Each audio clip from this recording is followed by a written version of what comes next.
Muito obrigada, Sr. Presidente. Cumprimento a doutora Sandra Felgueiras. Muito obrigada por estar aqui, por nos ajudar a compreender melhor aqui, talvez, a cronologia dos factos ou o que é que eventualmente está ou não está provado.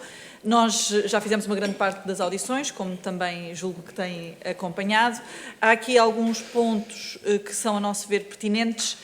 A questão da nacionalidade é uma delas, apesar de saber que não é uma das questões que abordou principalmente na sua reportagem, mas efetivamente era importante nós percebermos ao longo de todo este processo se efetivamente elas conseguiram a nacionalidade para aceder ao SNS. Isso, portanto, esse era um dos objetivos. Ou seja, se as meninas não tivessem tido aquela doença, eu diria que muito provavelmente os pais nunca teriam tido a preocupação de obter a nacionalidade, porque não precisariam de aceder ao SNS. Depois a questão da AMIL, que também já disse aqui que não foi principalmente também o foco da sua intervenção, também é importante no sentido de perceber se realmente houve ou não houve um acordo com a família sobre este assunto.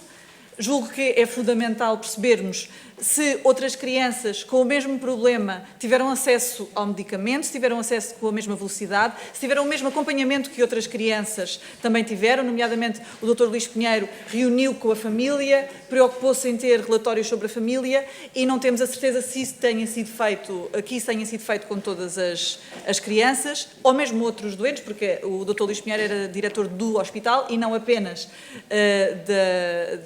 da pediatria.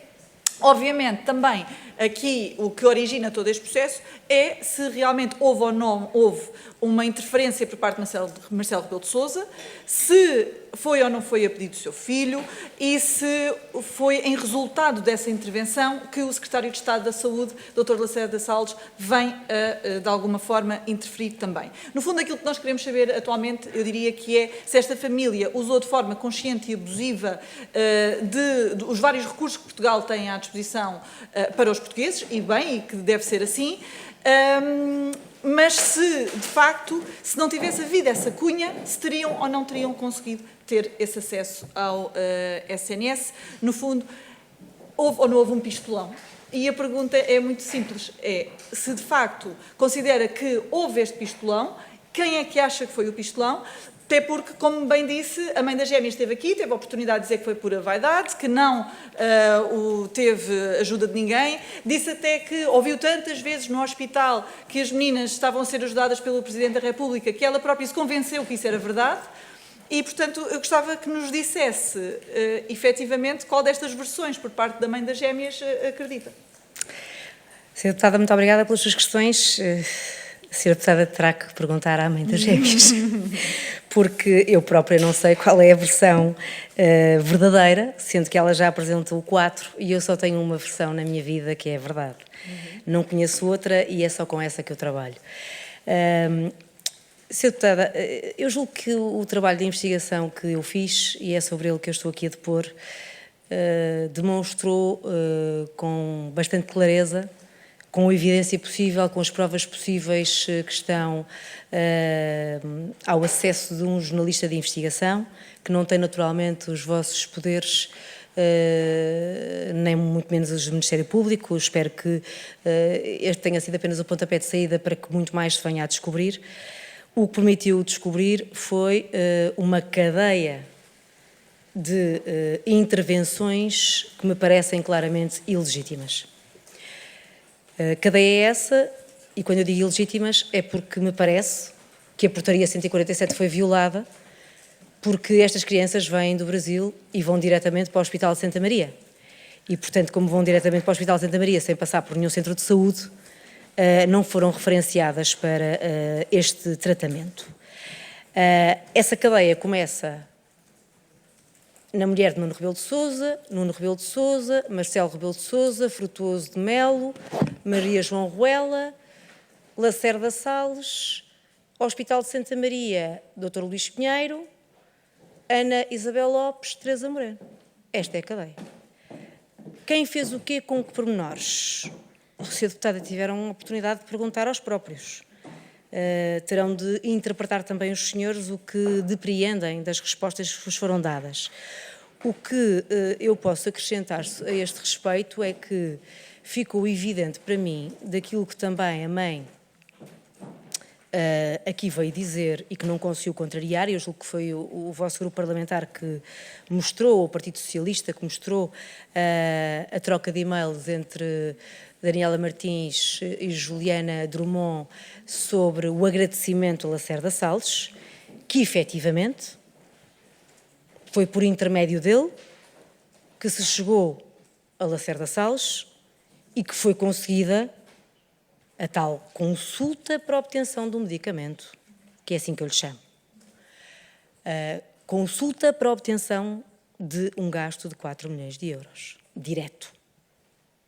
Porque Teresa Moreno tinha esclarecido muito bem o diretor clínico, através da Ana Isabel Lopes: se eu as vir, eu dou-lhes o medicamento, porque eu não tenho como não dar. Portanto, esta cadeia parece-me ser irrefutável. Como me parece ser irrefutável que o contacto que o Dr. Nuno Rebelo de Sousa estabeleceu inicialmente foi com o pai. E estabeleceu não na qualidade de Presidente da Câmara de Comércio à época, porque o e-mail diz: olá pai, e termina Juliana e Nuno, e fala em ajuda maior. E também me parece que pensarmos naquilo que me fala da AMIL, isso de nada, ou se tentativa houve aqui de poupar dinheiro à AMIL, que se poupou, porque estes 4 milhões pelo menos já não o chatearam mais com... Quer dizer, poupou, vamos cá ver, nós estamos aqui a dizer poupou. A AMIL já tinha ganho o processo no Brasil e o Estado brasileiro deu-lhes razão, dizendo que não tinha nada que dar a Zolgensma. O Estado brasileiro considerou que o Spinraza era idêntico ao Zolgensma e que, portanto, não havia necessidade nenhuma disso. Também não podemos estar aqui a extrapolar que poupou porque a seguradora não tinha obrigação nenhuma legal de lhe dar. Com certeza, mas repare, Sra. Deputada, ao que julgamos saber, ainda hoje continua a pagar outro tipo de tratamentos, porque não deixa de ser a seguradora, e estas crianças continuam a viver no Brasil, vieram cá uma temporada. Agora, como eu lhe disse, esta intervenção começa algures entre a mãe das crianças, Juliana Drummond e Nuno Rebelo de Sousa, passa para o pai, que passa para a Casa Civil, que passa para o Governo, e depois há a reunião entre Nuno Rebelo de Sousa e Lacerda Salles, mas no dia seguinte, a Nuno Rebelo de Sousa escrever o e-mail ao pai, ele escreve a José Magro, que é a pessoa que serve de ponte para os Lusíadas, a dizer: não te preocupes que eu já escalei o problema. Portanto, eu julgo que o problema, que era ter uma consulta com a doutora Teresa Moreno para que ela referenciasse para um centro de saúde e depois entrassem no Serviço Nacional de Saúde, ficou resolvido com o e-mail para o pai. Não sei se lhe respondi. Respondeu sim, obrigada.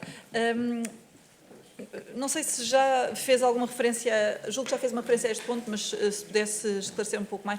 O que é que acha que levou Nuno Rebelo de Sousa, ou mesmo a mulher de Nuno Rebelo de Sousa, a ajudar esta família que, aparentemente, só terão conhecido já com portanto, as gêmeas já com o diagnóstico feito? Porquê é que houve tanta... Aliás, no e-mail, no inicial que diz olá pai, diz que estamos absolutamente comprometidos a ajudar esta família. O que é que leva a este tal nível de compromisso? Não faço a menor ideia. Nem me permite especular. Sim. Não podia ter alguma suspeita, eventualmente, de ter a ver com...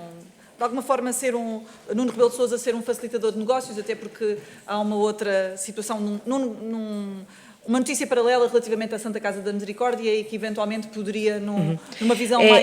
É um facto, Sra. Deputada, que nós fizemos investigação sobre a Santa Casa da Misericórdia e o negócio do jogo, que também deu origem a outra comissão de inquérito, e que apurámos que efetivamente também Nuno Rebelo de Sousa tinha intervindo e falado com a anterior Ministra da Segurança Social, Ana Mendes Godinho. Agora, eu não considero que tenha factualidade suficiente para associar uma coisa à outra, e já aqui foi muito falado o que é que faz efetivamente Nuno Rebelo de Sousa no Brasil. A verdade é que ele sempre declinou qualquer pedido de entrevista e é muito difícil tentarmos explicar. Temos as nossas convicções, as nossas opiniões, há muitas ligações que se podem estabelecer entre ele e várias empresas no Brasil. Agora, prová-las fica muito difícil e eventualmente percebe a que é que me estou a referir.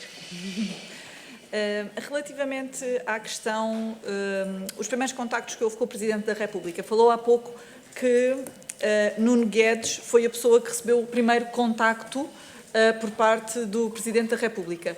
Eu não sei se percebi bem, É possível que eu não tenha percebido e por isso gostava que esclarecesse, se neste primeiro contacto o Presidente da República disse que de facto se lembrava da situação, mas que ia ter que a verificar, ou no primeiro contacto ele disse que não se lembrava de nada logo? No primeiro contacto com o meu colega Nuno Guedes, que não se encontra neste momento no país, mas com o qual tive a oportunidade de falar antes de ir para aqui para ter a certeza absoluta do que lhe foi dito, o Presidente da República, sem nunca ter sido contactado por nós sobre este tema, diz-lhe que sabe que nós estamos a tratar deste tema, sabe os contornos do tema, recorda-se do tema, sabe que o tratou como todos os outros temas relacionados com a atrofia muscular espinhal, enviando para o Governo, para que o Governo agisse em conformidade, e que também lhe disse que de qualquer das formas iria perguntar à Casa Civil efetivamente o que é que tinham para lhe responder com mais precisão. Foi isto que ele disse. Mas depois então, numa segunda fase, terá dito que não se lembrava? Não, Sra. Deputada, não há provavelmente uma contradição. Há um mais do mesmo. Ou seja, uma semana depois, o Sr. Presidente da República, que disse que ia falar com o chefe da Casa Civil para obter estas páginas, sabe precisamente o mesmo que sabia uma semana antes. Ou seja, só sabe que tratou tudo igual. Mas não se lembra do e-mail do filho. O que ele diz, a Sra. Deputada se recorda, é: o meu filho, a minha nora, se alguém me ligou, não me lembro. E o que eu aqui levantei como questão é como é que durante uma semana o seu chefe da Casa Civil e a própria assessora para os assuntos sociais, que aqui bem disse, e o Sr. Deputado do PS também aqui o recordou, que logo na primeira notícia se lembrou do tema, como é que ninguém lhe foi dizer, já que ele ia falar com eles sobre o tema que eles trataram, ao Sr. Presidente, olha lá que o primeiro e-mail que lhe mandaram foi o seu filho. Como é que passado uma semana ele ainda não se lembrava que quem lhe mandou isto foi o filho?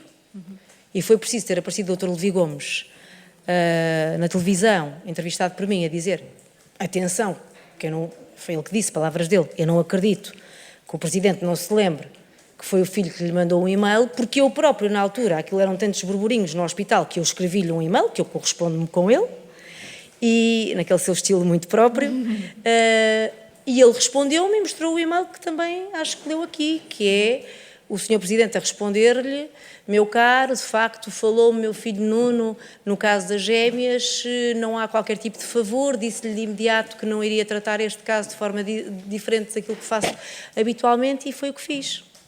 Algo que depois o Dr. Levi Gomes também transmitiu ao Dr. Luís Pinheiro.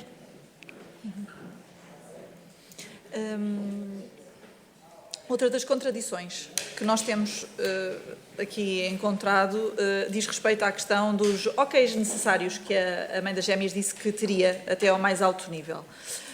Depois temos a doutora Teresa Moreno, que disse de uma forma muito explícita que recebeu 3 contactos telefónicos, sempre da doutora Ana Isabel Lopes, primeiro a indicar-lhe que teria que marcar a consulta, depois a indicar-lhe que teria que marcar a consulta e fazer o tratamento, por ordem do Secretário de Estado, e depois que até seria alguém acima do Secretário de Estado. Por sua vez, o Dr. Luís Pinheiro diz que é falso, que nunca deu essa ordem e que, inclusivamente, nem sequer nunca disse que teria que ser marcada a consulta. Isso foi uma coisa da decisão da doutora Teresa Moreno, enquanto médica das crianças. Aquilo que eu lhe queria perguntar é, do conhecimento que tem, obviamente, do caso, se acha que a doutora Teresa Moreno e mesmo a doutora Daniela Martins, de alguma forma, porque ela própria assumiu que tinham todos os OKs, tinham aqui alguma razão para mentir, ou se consegue explicar a razão de haver esta incongruência, digamos assim? A única coisa que eu lhe consigo dizer a esse respeito, Sr. Deputado, é aquilo que decorre das reportagens que fizemos. Ou seja, a doutora Teresa Moreno expressou, dentro do Hospital Santa Maria, em frente a todos os colegas, o seu desconforto perante a situação que a estava a irritar, de não poder tratar como igual todos os casos que lhe estavam a chegar. Tendo consciência que era um custo demasiadamente grande para o hospital suportar, com todas as carências que o Hospital Santa Maria tem, e sobretudo a área de neuropediatria tem, que não sei se os senhores deputados conhecem, mas que se visitassem ficariam impressionados. E, portanto, o que a doutora Teresa Moreno faz é o que me parece ser aquilo que qualquer profissional faria perante uma situação destas, que é, eu tenho aqui uma caixa de Pandora aberta, o Governo decidiu perante... Repara, não foi ela que a abriu, foi o Governo anterior, Sim. que com o mediatismo todo criado em torno da bebé Matilde, decidiu, foi o único Governo da Europa que decidiu, que pagava o medicamento. Apesar da família já ter reunido o dinheiro do crowdfunding para pagar o medicamento, pagava. Mas quem pagava no final da linha era o Hospital de Santa Maria. E a médica fica com o berbicacho nas mãos. E pergunta, então agora como é que eu faço? Não vou tratar só estas, não é? E é aí que eu não compreendo porque é que o Dr. Luís Pinheiro diz o que diz, atua como atua, ele é arguido neste processo, talvez por isso. A verdade é que ele a mim disse-me que não se lembrava de carta nenhuma. E é isso que leva o Dr. Levi Gomes a dar uma segunda entrevista e a dizer: eu recordo-me perfeitamente da animosidade, da intensidade com que aquela conversa decorreu, com o Dr. Luís Pinheiro quase aos gritos a pôr-nos porta fora ou nós a sairmos porta fora, porque ele dizia que nós não tínhamos nada a ver com o dinheiro, que o dinheiro não era o problema nosso, nós tínhamos que tomar decisões. Eu nunca percebi da parte dos médicos que houvesse vontade em tratar, porque eles perceberam, eles intuíram, não tinham a certeza dos factos, mas intuíram que lhes estava a ser dada uma ordem para algo que eles não deviam fazer. Porquê? Porque violava a portaria 147, porque violava o seu código deontológico e porque, acima de tudo, iria abrir uma caixa de Pandora que eles não iriam conseguir fechar nunca, que era, iriam receber ordens políticas em cima de ordens políticas e nunca mais saíam dali. E é este desconforto, Sr. Deputada, que eu lhe posso relatar. Agora, porque é que ele acontece? De onde é que vêm as motivações de um e de outros? Eu sobre isso, Sr. Deputada, peço-lhe desculpa, mas eu não consigo especular além dos factos. E suponho que, face ao que disse agora, não tenha ou não queira partilhar, mas pergunto-lhe se quer, porque se quiser, ótimo, quem é que possa ser o responsável político envolvido acima do Secretário de Estado? Sr. Deputada, eu julgo que já respondi a essa questão. Eu sou muito clara e muito assertiva nas afirmações que presto. Eu, nas reportagens todas que fizemos, traçamos uma linha cronológica. Volto a repetir. Começa em Daniela Martins, Juliana Drummond, Nuno Rebelo de Sousa, Marcelo Rebelo de Sousa, Casa Civil, Governo, portanto, Residência Oficial do Primeiro-Ministro, Lacerda Salles, e termina no Hospital de Santa Maria, no Dr. Luís Pinheiro, que recebe uma carta que nunca aparece nos fecheiros do Conselho de Administração do hospital. Depende de quem é que a senhora deputada pensa que é mais importante nesta escala. Sim. Bom, então nesse caso eu pergunto-lhe diretamente se considera que o responsável político máximo aqui é o Presidente da República, Marcelo Rebelo de Sousa. Deixo essa pergunta à sua consideração. Considera que, tendo essa ideia, mesmo que tenha sido de facto o Presidente da República a ter essa iniciativa, acha que ele teria feito logo, digamos assim, esse percurso que mencionou, essa cadeia, terá sido entre Presidente da República e de alguma forma até ao Secretário de Estado Lacerda Salles, ou no meio há mais alguém? Não faço a menor ideia, se houvesse mais alguém eu saberia. Há uma coisa que eu gostava de lhe dizer, eu não sei, eu julgo que os seus deputados já leram e releram várias vezes este dossiê de Belém, em que estão aqui vários e-mails, portanto não é uma coisa que Belém se possa esquecer facilmente, mas uma das respostas que Nuno Rebelo de Sousa dá a Maria João Ruela sobre este tema das gêmeas, e do qual nós não podemos provar, porque eu imagino que este e-mail que eu vou ler agora se reporta a um telefonema. Depois de Maria João Ruela ter dito, o seu pai disse-me para falar consigo sobre esta questão, ele diz-lhe: olá Maria João, boa tarde, falei com o meu pai há pouco, ele confirmou-me isso mesmo. Obrigada pela ajuda, Maria João, 3 pontos de exclamação. Portanto, eu julgo que se lermos com atenção esta sucessão de e-mails, percebemos que não houve apenas um e-mail para o pai. Pelo menos Nuno Rebelo de Sousa diz que falei com o pai há pouco, e isto é de 21 de outubro. Portanto, eu presumo que pelo menos no dia a seguir a ter mandado o e-mail falou, porque o e-mail primeiro é 20 de outubro. Neste caso, por acaso, estou a dizer-vos mal, é 21 de outubro. É 21, são ambos de 21. Sim, o que eu quero dizer é, pelo menos Mas há um entre uma coisa e contacto- outra tem que haver tido um... Exato. Portanto, o pai há de ter respondido a alguma coisa, não é? O meu pai confirmou-me isso mesmo, indicia que há uma resposta. A resposta é essa que não consta aqui nos nossos elementos, pelo menos julgo que também não consta nos vossos. O que é que aqui foi falado? Se houve mais telefonemas, se não houve mais telefonemas, o segredo a Deus pertence. Já houve aqui um médico que disse que a Casa Civil ou que a Presidência era a Casa dos Segredos. Nós já teve isso, só temos o Big Brother. É verdade. Considera que isto, pegando também naquilo que mencionou há pouco do Dr. Luís Pinheiro, da tal discussão que houve com o Dr. Levi Gomes, sobre o facto de os médicos, no fundo, não terem autoridade para questionar as decisões políticas, ou seja, não são eles que têm de se preocupar com os valores que estão inerentes aos tratamentos, têm é que tratar efetivamente os utentes. Considera que a doutora Teresa Moreno teria tido consequências se não tivesse marcado a consulta e prescrito o medicamento às gêmeas? Não sei responder se teria tido consequências, porque não faço futurologia. Que havia-se receio, havia. Que lhes causou irritação, causou. Não só a ela, a todos. Que partilharam essa irritação com muitos colegas de outros hospitais, partilharam. Que isto era um assunto comumente falado, era. Que, para se proteger, ela escreve em todos os documentos relativos a este caso, que o faz por indicação do Secretário de Estado, seja para marcar a consulta, à qual não vêm as gêmeas, repito, vem apenas o pai e o tio. A 5 de dezembro, as gêmeas só chegam em cima do Natal e são atendidas pela primeira vez em Santa Maria em janeiro. Só recebem um medicamento em junho, já com 19 meses, já no limbo da eficácia, que terminaria aos 24 meses, escreve. Portanto, ela também aqui vos disse que se fosse hoje não teria procedido da mesma forma, não é? Eu não sou médica, não sei aferir que consequências é que são essas, sei constatar os factos e os factos eram estes.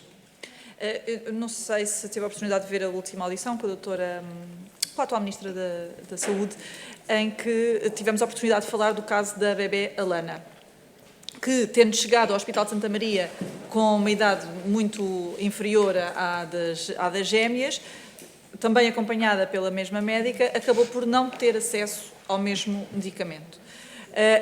Queria-lhe perguntar se, durante a investigação que fizeram, para além do caso que falou hoje também do bebé Miguel, se encontraram outras crianças que, pelo menos em abstrato, pudessem ter acesso aos Zolgensma e, por alguma razão, não foi esse o caminho optado. O caso da bebé Helena fomos nós que noticiámos.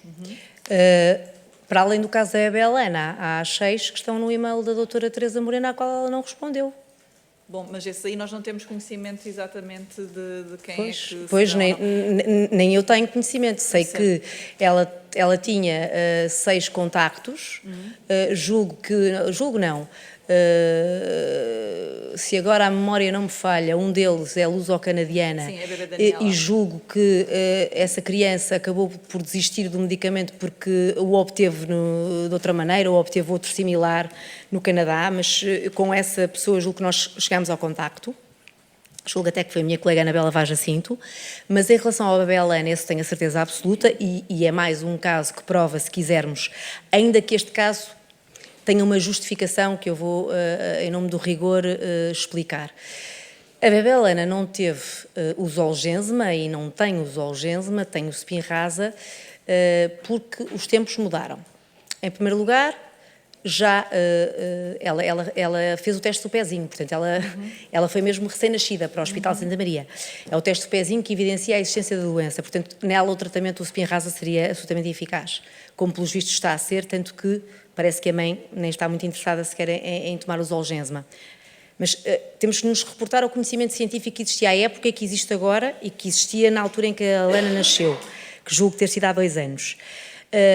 Em primeiro lugar, já tinha sido levantada a restrição da pandemia, portanto já era obrigatório os hospitais pedirem autorização ao Tribunal de Contas para gastarem mais de 650 mil euros num medicamento, algo que levou a doutora Ana Paula Martins, na altura, a pedir essa autorização e que não tinha chegado quando ela nos deu entrevista. E recordemos-nos todos que uma das pessoas que credibilizou a informação das meninas do Presidente e de haver esse rumor nos hospitais foi ela própria, nessa entrevista, que também disse que mandou perguntar e que toda a gente lhe dizia isso.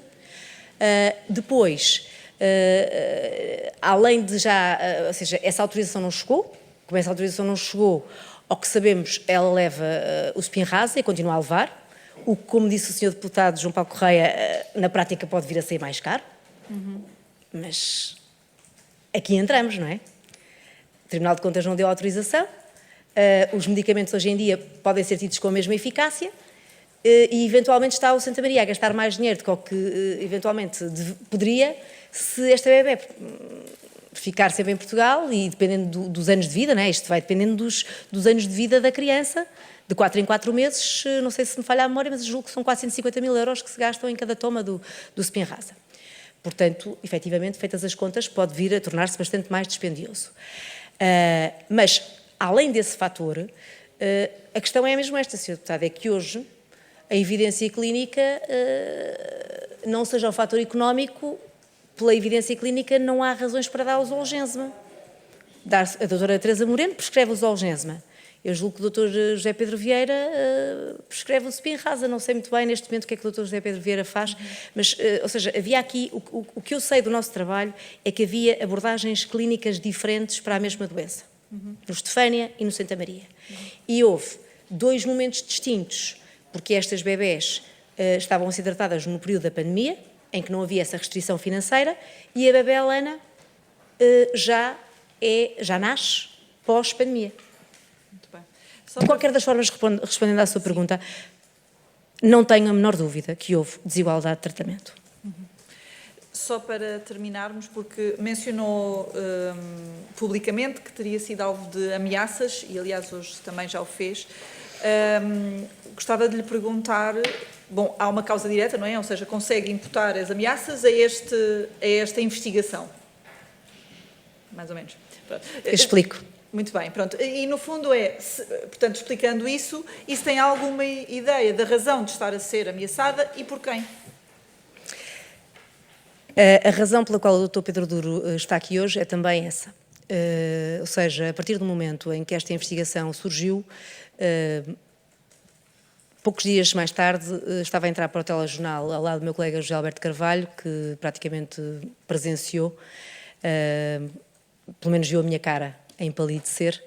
Eu recebi uma ameaça de morte do número não identificado, que só dizia que eu ia morrer. E assim entrei para o jornal. Dias mais tarde, a minha arrecadação do meu prédio, incluindo a de outros vizinhos, foi completamente vandalizada, sendo que foi usado um pé de cabra que me foi dito pelas autoridades que exigia muita força física para ser maniatado, porque as portas são daquelas blindadas, e foram todas partidas. Havia objetos de valor nas arrecadações dos meus vizinhos, nada foi roubado, a única coisa que foi retirada da arrecadação foi o colchão da minha filha, e foi colocado fora. A arrecadação da minha casa, só quem souber onde é que consegue lá chegar, porque não tem nenhuma relação com o número do meu andar. Obviamente que perante isto e perante o timing em que isto acontece, a associação de ideias que nós fazemos pode acontecer aqui qualquer coisa, não faço ideia. Reportei à Direção de Informação. O Dr. Pedro Duro entra mais tarde, porquê? Porque, como os senhores estarão recordados, no início disto tudo não existia o Dr. Wilson Bicalho. E eu só fiquei a saber da existência do Dr. Wilson Bicalho através de uma entrevista que ele dá a outro órgão de comunicação social. E é nessa altura que decidimos contactar o Dr. Wilson Bicalho. Tivemos que correr à página da Ordem dos Advogados para encontrar o número de telefone dele e contactámo-lo.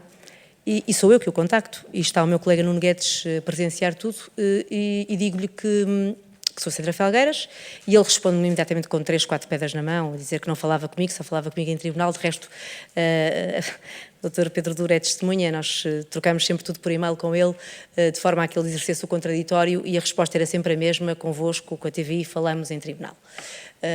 Portanto, até o meu trabalho jornalístico nesse aspecto era limitado pelo facto de não haver contraditório para nós, e depois haver sucessivas entrevistas da mãe aqui e ali,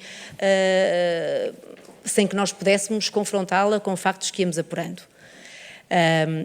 E é perante isso também para justificar que o Dr. Pedro Duro intervém na qualidade de advogado para que a TVI consiga ter aqui alguém que acompanhe o processo do início ao fim e perceba o enquadramento jurídico de tudo isto. Que eu estou longe de vislumbrar, que faço a minha associação, Sra. Deputada, como deve imaginar, mas que não posso de forma nenhuma provar, porque não tenho nada que me leve a provar que tem uma relação direta causa e efeito entre o caso das gêmeas e aquilo que me aconteceu. Tenho apenas um telefonema que eu considero muito desconfortável, muito desagradável, que é quando ligo, nessa vez que o Dr. Wilson Bicalho me recebe com 3, 4 pedras na mão, a determinada altura eu digo-lhe, Doutor, eu não estou a perceber esta animosidade e ainda por cima, ainda anteontem recebi uma ameaça de morte. E do outro lado ouço uma gargalhada imensa e uma resposta que é ainda bem. Eu confesso que fiquei assim, tipo morro no estômago, ainda bem. Ainda bem, sim, ainda bem, porque a minha cliente recebe ameaças de morte todos os dias por sua causa. Ao que eu respondi, olha, eu lamento imenso que isso se passe, se é que se passa, não sei se se passa, espero que não se passe, mas, Sr. Deputado, eu jamais me riria de alguém que recebe uma ameaça de morte. E o Sr. Deputado, o Sr. poderá pensar o que quiser sobre mim, não me conhece. Eu não quero mal nenhum à sua cliente nem a si. Eu estou a fazer o meu trabalho que se prende única e exclusivamente com a intervenção ou não de órgãos de soberania no Serviço Nacional de Saúde. A sua cliente, por acaso, é a pessoa que nos levou a chegar a este facto. A sua cliente não é protagonista desta história. Eu percebo que estejam muito incomodados, mas tente colocar-se do meu lado, daquilo que é a minha posição. Nós não temos nada contra vocês. Como não temos hoje. Nunca tivemos. Nunca houve, por parte da TVI e CNN e de nenhum dos seus repórteres, qualquer animosidade contra estes pais. O que nós pretendemos saber é, foi o Sr. Presidente da República, foi o Sr. Secretário de Estado Lacerda Salles, quem é que afinal deu esta ordem para acontecer aquilo que os médicos designaram eles próprios como cunha e que a mãe disse que era um pistolão? Foram os médicos que falaram em cunha e foi a mãe que falou em pistolão. Portanto, isto são evidências. Agora, Sra. Deputada, que isto me parece tudo bizarro num Estado de Direito, parece. Porque eu já tive, na minha vida profissional, uma experiência um pouco desagradável num outro caso que investiguei, que foi o dos comandos, mas nunca ninguém me ameaçou de morte. Encostaram-me o carro à valeta. Acho que quem anda à chuva molha-se, eu sei muito bem qual é o risco da minha profissão. Mas eu devo dizer-lhe que desta vez fiquei assustada. Fiquei assustada porque, ainda por cima, isto coincidiu com um período em que se noticiava muito que havia células do PCC em Portugal.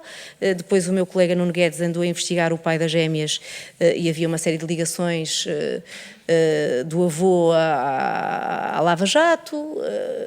Portanto, eu não sei muito bem com quem é que nós estamos a lidar e por isso dizia que era importante também ouvir o pai, porque, entretanto, também recebi informações de que o pai, efetivamente, contactou advogados em Portugal antes de ter chegado aqui este contacto com o Nuno Rebelo de Sousa, a fim de se resolver o problema.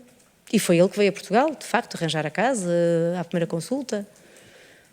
Portanto, é tudo o que lhe posso adiantar.